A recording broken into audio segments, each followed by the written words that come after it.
Olá, tudo bem com vocês? Eu espero que sim, eu tô bem também, graças a Deus. E antes de começar o vídeo, eu gostaria de te pedir que curta, compartilha, comenta aqui também. Eu gosto de ler os comentários, tá bom? E o versículo que eu trago hoje tá lá em Provérbios, o capítulo é o 28, o versículo é o 13. O que encobre as suas transgressões nunca prosperará, mas o que as confessa e deixa alcança misericórdia. A palavra vitimista, ela já fala, né? É uma pessoa que ela se coloca o tempo todo como vítima. E o que acontece? Conviver com uma pessoa que é vitimista é muito difícil. Porque geralmente essa pessoa nas relações é uma pessoa que não assume responsabilidades. É uma pessoa que o tempo todo ela culpa a sociedade e as circunstâncias por aquilo que ela está ou não vivendo.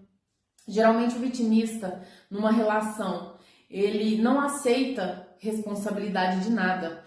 O vitimista, ele pode te ferir, ele pode falar algo para você, ele pode provocar uma briga, ele pode ter um comportamento totalmente agressivo e, ao mesmo tempo, ele te culpar por aquele comportamento, porque ele não consegue assumir responsabilidades. É uma pessoa que o tempo todo tá espelhando no outro o erro que tem nele, porque ele mesmo não aceita aquele erro. E o que acontece? Se torna uma relação tóxica e, ao mesmo tempo, impossível a convivência. Porque, para pensar comigo, se eu tô numa relação onde uma das partes, ela nunca tem responsabilidade de nada, se tem algum atrito, alguma desavença, algo que está gerando ali uma intriga, e tem alguém que nunca se responsabiliza, se torna pesado para a outra parte.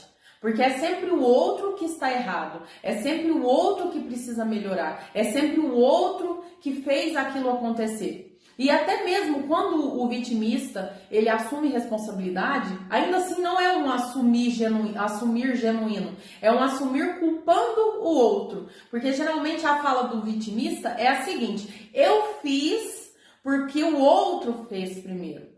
Eu agi dessa maneira porque o outro primeiro me falou isso. Eu falei isso porque o outro se comportou daquela maneira. Então concorda comigo que não é um arrependimento, uma confissão genuína. A pessoa está tentando mascarar o seu erro com o erro do outro. E a palavra de Deus, ela fala sobre a lei da semeadura, em que sentido também? De que o erro do outro, ele não é uma autorização para nós errarmos. E é isso que o vitimista faz. Ele pega o erro que a pessoa cometeu e aí às vezes ele quer se vingar, muitas das vezes. Aí o que ele faz? Ele vai lá e fere ou ofende ou faz algo para prejudicar o outro. E a desculpa que ele dá para si é a seguinte: eu fiz isso. Às vezes a pessoa até sente a culpa, porque todos nós temos a consciência, e às vezes a consciência pesa. A pessoa fala assim: nossa, eu não devia ter feito isso. Mas ao mesmo tempo, dentro dela, já vem uma justificativa. Ah, mas eu fiz isso porque ela fez isso. Eu falei isso porque lá atrás ela falou isso. Como se o erro do outro, Deus ele pegasse aquilo na balança e ele fosse entender. E ele fosse concordar com aquilo. Deus ele até entende a sua raiva e a sua frustração a partir do erro do outro. Só que ele não concorda com o seu erro em cima do erro do outro. Até porque tudo aquilo que nós fazemos tem uma consequência, tem uma colheita, porque tudo é semente. Então, o que acontece? O vitimista é uma pessoa, por exemplo, que ele acha que ele é uma vítima de tudo e de todos. Geralmente, na boca do vitimista, quais as frases mais usadas? Olha o que eles fizeram comigo. Eu fiz isso nas boas intenções. Eu não prospero porque ninguém me ajuda. Eu não prospero porque eu não tenho apoio. O vitimista, ele não tem responsabilidade. Ele não tem autorresponsabilidade. Ele nunca traz a responsabilidade para si. Quando o vitimista fala assim: olha o que fizeram comigo, ele está agindo como uma vítima. Só que uma pessoa que é a vítima o tempo todo, ela não aprende. Por que ela não aprende? Porque ela olha a situação a partir de alguém que é o algoz e ela é a vítima. Aí o que acontece? Ao invés dela pegar aquele erro, aquilo que a pessoa está fazendo com ela e dizer assim, ó, por que que essa pessoa está falando isso? Por que que essa pessoa está agindo assim comigo? Não, ela age assim, ó, olha o que fizeram comigo, olha a atitude dessa pessoa, olha isso, é sempre se vitimizando, eu não tenho culpa, ela tá fazendo isso, eu não mereço isso, porque ela não tem responsabilidade. E aí ela reflete no outro essa responsabilidade. Ela sempre está culpando o outro por tudo que ela faz. E se ela não prospera, não é porque ela não trabalhou, não é porque ela se esforçou, não é porque ela não estudou, é sempre porque ela não teve oportunidade, é sempre porque ninguém colocou ela lá. Tá vendo que é sempre pro outro? É sempre o outro, o outro, o outro. Nunca é sobre ela. É tudo sobre o outro. O erro é do outro, a culpa é do outro e ela se torna o quê? Inocente. E muitas das vezes é para isso, para inocentar e mascarar a minha culpa sobre aquilo que eu faço. E o vitimista, até o próprio Deus tem dificuldade de tratar. Ai, Mari, mas para Deus nada é impossível. Sim, só que a palavra de Deus, ela diz que Deus ele não força nada. Ele poderia forçar, mas ele não força. A palavra diz assim, ó, que eis que estou à porta e bato. Aquele que abrir, entrarei e cearei com ele. A palavra de Deus, ela não fala assim, ó, eis que eu entro e forço algo. Não, Deus ele bate. E aquele que abre, ele entra. E ele transforma a vida dessa pessoa. Por isso que a palavra aqui diz assim, ó, que aquele que confessa e deixa. O vitimista, ele não confessa nada. O vitimista, ele encobre tudo. Por que que ele encobre? Porque ele sempre é a vítima. Ele sempre é inocente. Ele nunca fez nada. E aí, o que que acontece? Igual a conversão. Porque na conversão, o que que acontece? Para que a gente se torne salvo, para que Jesus ele nos salve, o que que precisa? Primeiro, a gente precisa se arrepender. E como que a gente se arrepende? A gente reconhecendo que é pecador, reconhecendo que veio um Salvador para limpar os nossos pecados. Só que para isso a gente tem que reconhecer que tem pecado. Senão não tem como a gente reconhecer. E a partir desse reconhecimento, a gente confessa e abandona. E aí alcança a misericórdia. Por isso a palavra diz que aquele que confessa e deixa alcança a misericórdia. O vitimista é alguém que não confessa. É alguém que o tempo todo culpa o outro. É alguém que não pede perdão. É alguém que gosta de receber perdão. Por quê? Porque o outro é culpado. O outro fez. O outro falou. Ele não pede porque ele não enxerga. Ele tem uma visão totalmente distorcida da realidade. Porque ele se vê o tempo todo como vítima. Por isso Deus tem dificuldade de trabalhar. Talvez a pessoa não cresce, não amadurece, não muda de nível porque é um vitimista. E alguém que é vitimista, e Deus precisa trabalhar com alguém, Deus ele transforma alguém que reconhece. Porque se eu não reconheço que eu sou uma péssima mãe, que eu sou uma péssima esposa, se eu não reconheço meus erros no meu lar, no meu casamento, como mulher, como amiga, como mãe, Deus ele não tem como trabalhar. Porque eu preciso reconhecer. Enquanto eu tiver com essa visão distorcida, enquanto eu tiver com essa máscara de boazinha, de coitada, porque o vitimista ele é muito coitadinho, né? Enquanto tiver com esse coitadismo, eu que fiz. E geralmente o vitimista, ele é vitimista até com Deus. Porque ele já vai aos prantos para Deus. Ai, Senhor, por que fizeram? Por que falaram? Olha o que fizeram comigo. Chega a fazer igual aquela cena de novela, escorrendo na parede, assim.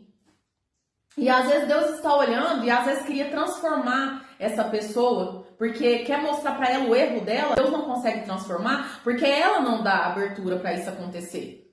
Porque ela tem essa visão. Nunca é sobre mim, é sempre sobre o outro. Então o que o outro falou é porque ele não gosta de mim, é porque ele tem algo contra mim, é porque ele está me perseguindo. Eu não fiz nada. E geralmente Deus nos chama a consciência. E quando Deus fala na palavra que não é para julgar o próximo, é porque cada um é dono da sua própria consciência. Cada um sabe o que faz. E para que serve a consciência? Para olharmos para dentro com a empatia pelo outro. O que é a empatia pelo outro? Se colocando no lugar dele. É entender que se ele falou algo, algo aconteceu para que ele falasse isso. Então eu penso assim, ó, quando alguém me faz mal, a primeira coisa hoje que eu faço é: por que essa pessoa fez isso?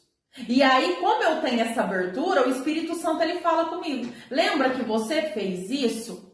E aí ele consegue trabalhar em mim. Aí eu me arrependo, eu confesso e eu abandono aquela prática. Aí eu alcanço misericórdia.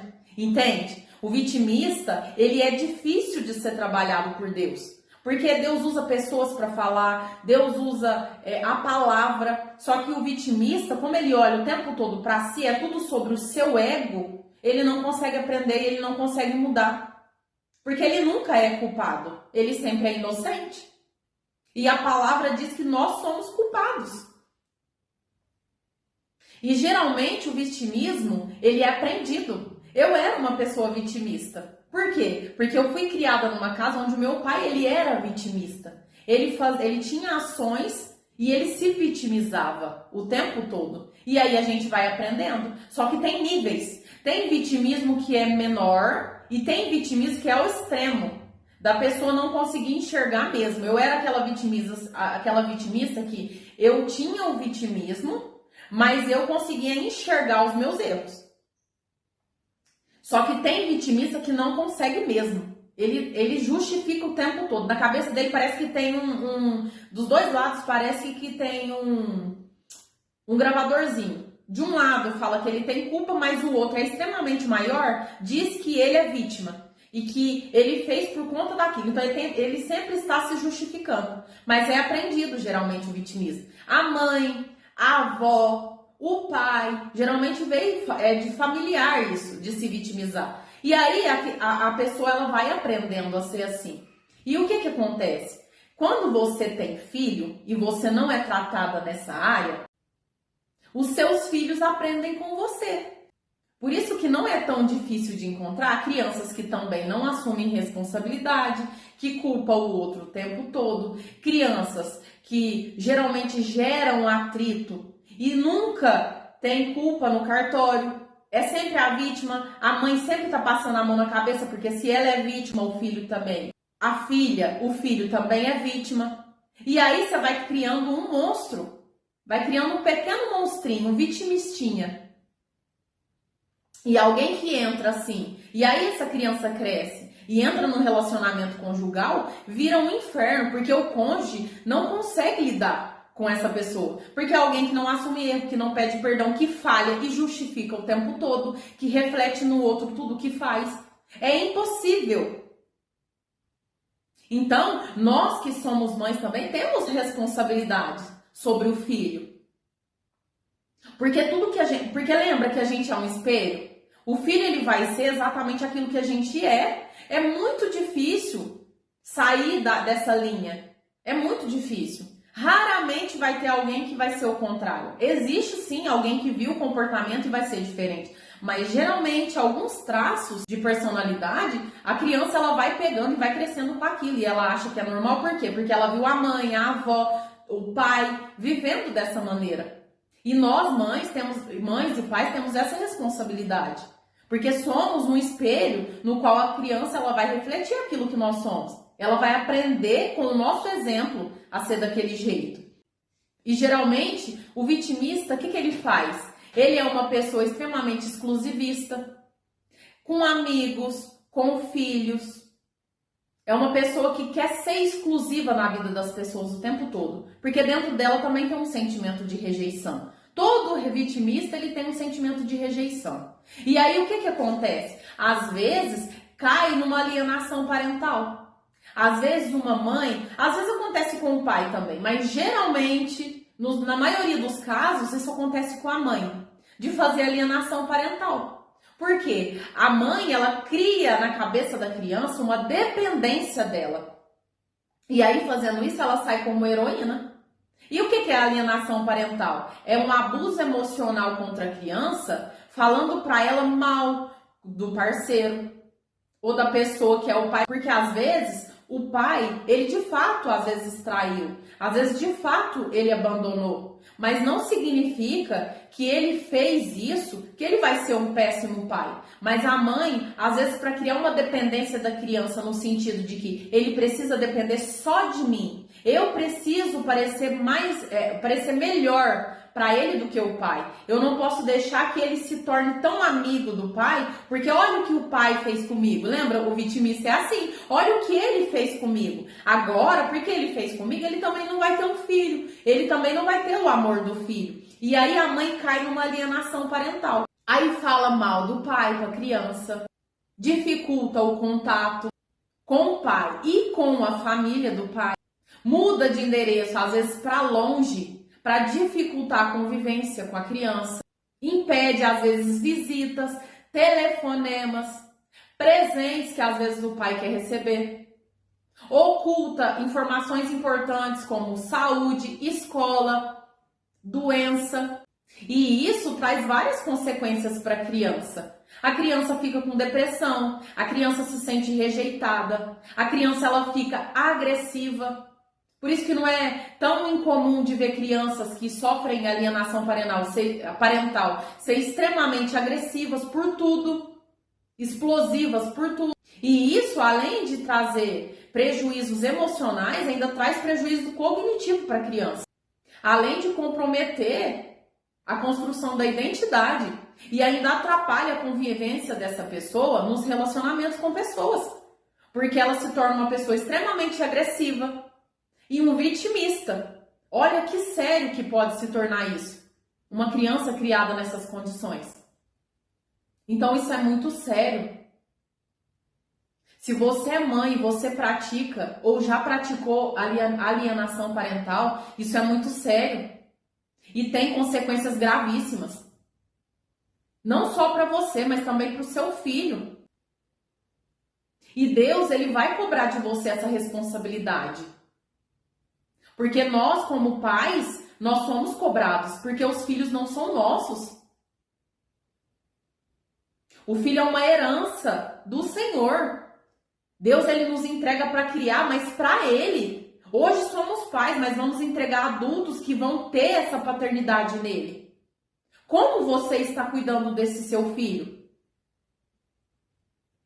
Como você está devolvendo essa criança? Alguém cheio de rejeição? De mágoa? Alguém que odeia o pai? Tem mãe que desde que a criança nasce, ela já começa a alienação parental, ela começa a colocar a criança contra o pai, ela começa a colocar defeitos, a falar que o pai não vale nada, a falar que não pode contar com o pai, que o pai é uma pessoa que abandonou, que rejeitou.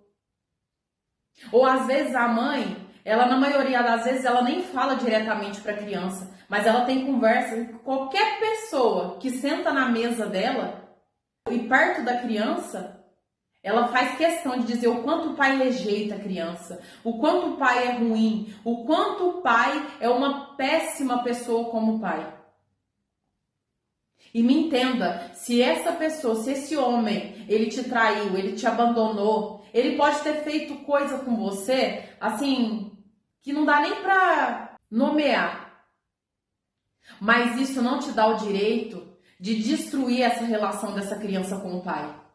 Porque talvez ele foi assim com você, mas isso não significa que ele é um péssimo pai. E você, sem querer, está destruindo alguém que você diz que mais ama, que é o seu filho, porque tem consequências graves para ele. Tanto agora como depois, no futuro. E para as outras pessoas que conviver com ele, com ela.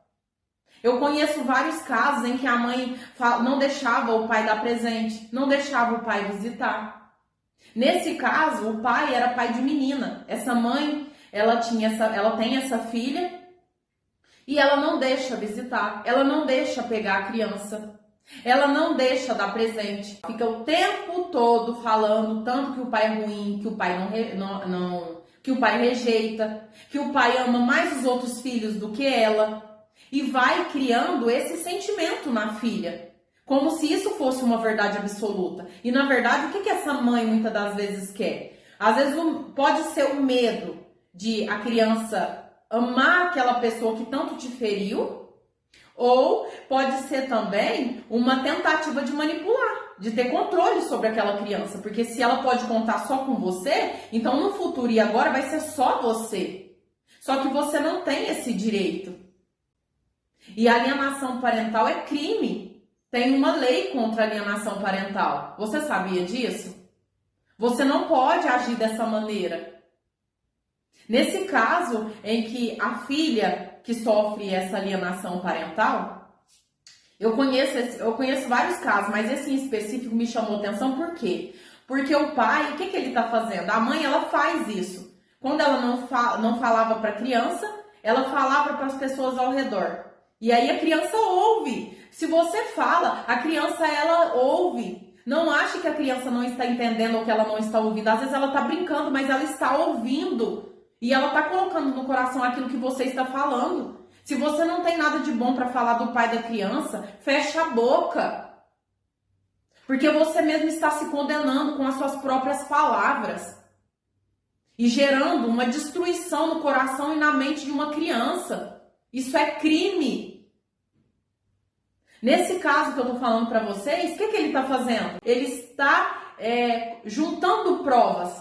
Ele guarda print de conversas. Ele grava áudio dessa mãe quando ele vai buscar, que ela não deixa buscar. Nos aniversários que ele vai pegar, ele tem foto, ele tem tudo. Tem testemunha que vê como ela se comporta. E aí, enquanto a criança é pequena, ela é vulnerável, você pode estimular ela a ser como você quer, você pode manipular. Só que você se esquece que ela vai crescer. E talvez uma conversa que ela tiver com esse pai amanhã vai desmoronar toda aquela máscara que você criou de boazinha para destruir o pai, que você criou e que é uma mentira, na verdade. Porque essa criança, ela vai crescer. Ela vai crescer. E aí a imagem de boa moça, de bom moço, ela vai desmoronar. É como um castelo construído com tijolo sem base. O primeiro tijolo que tirar, a primeira verdade que aparecer vai desmoronar todas as outras. Porque uma mentira, ela vai atraindo outra mentira. E a verdade, ela sempre chega, ela sempre aparece. Ela não pede licença para ninguém. Ela entra e ela não é como Deus, gentil. Ela sai arrombando e destruindo tudo. E aí a imagem que você está criando de perfeição vai ser destruída na mente da criança. E talvez ela vai ter raiva de você. Não reclame se dia de amanhã essa criança ficar com ódio de você por conta daquilo que você fez. E além disso, nós temos responsabilidade até no relacionamento dessa criança com Deus. Porque como você está criando essa criança com ódio do pai, se o nosso pai, que é Deus, é pai, o que a criança faz? Ela faz uma comparação. O meu pai me rejeita, eu não posso contar com meu pai não é digno de confiança, meu pai não me ama com minhas qualidades e defeitos, o meu pai é isso, o meu pai é aquilo.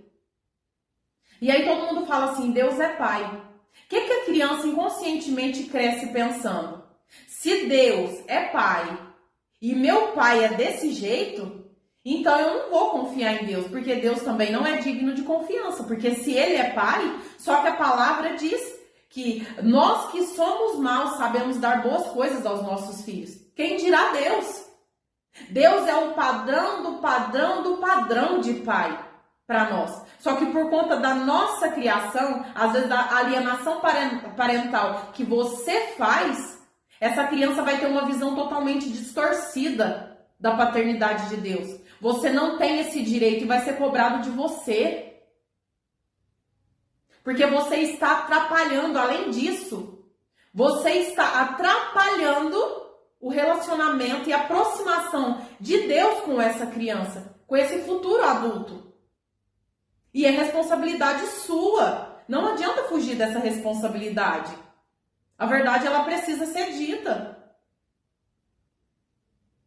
Mas sabe uma notícia boa para você? A palavra diz, Deus ele é muito maravilhoso, ele é muito misericordioso. É o que diz a palavra, aquele que confessa e deixa, alcança misericórdia.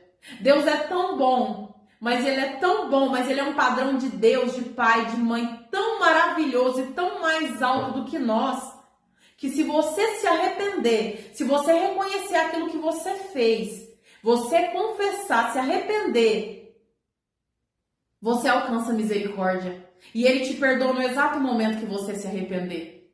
Só que às vezes, esse se arrepender não vai ser só suficiente isso, para reverter tudo aquilo que foi feito. É lógico que a rejeição, os traumas que já foi criado nessa criança, é impossível reverter. Mas é possível, às vezes, amenizar, às vezes com o retorno do caminho. Porque talvez o perdão para Deus não vai ser suficiente. Às vezes você vai ter que reconfigurar a rota. Às vezes você vai ter que chegar nessa criança, sentar com essa criança e falar assim: filho, me perdoa. Eu fiz isso, isso e isso, eu estava frustrada. Eu não tinha maturidade, eu pensava isso. E mudar a imagem que você criou do pai dessa criança. Talvez você vai precisar.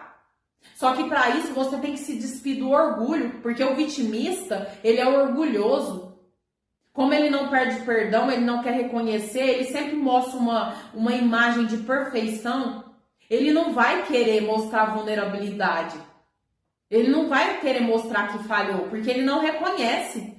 Porque tem orgulho. Mas uma coisa eu te falo, se você abrir mão desse orgulho, se você abrir mão dessa perfeição que você acha, que você acredita que tem, dessa perfeição que você quer mostrar e se colocar vulnerável, Deus é capaz de pegar toda essa situação e reverter a seu favor. Mas enquanto você encobre, enquanto você fala e age como se tudo isso que você fez fosse uma verdade, sendo que é uma mentira, você não alcança misericórdia. E as consequências, elas vão vir. As consequências daquilo que a gente faz, ela vem de qualquer forma. Mas Deus, ele tem misericórdia quando a gente confessa. Então, o meu conselho para você hoje é: confessa. Reconfigura a rota. Muda o caminho. Se precisar pedir perdão, pede perdão. Se precisar ir atrás, vai atrás. Se precisar mudar, muda. Mas não se permita desagradar a Deus. Continuar desagradando a Deus dessa maneira. Porque às vezes você não faz mais isso. Mas você já fez. Já foi gerado um dano. Dano às vezes pro resto da vida.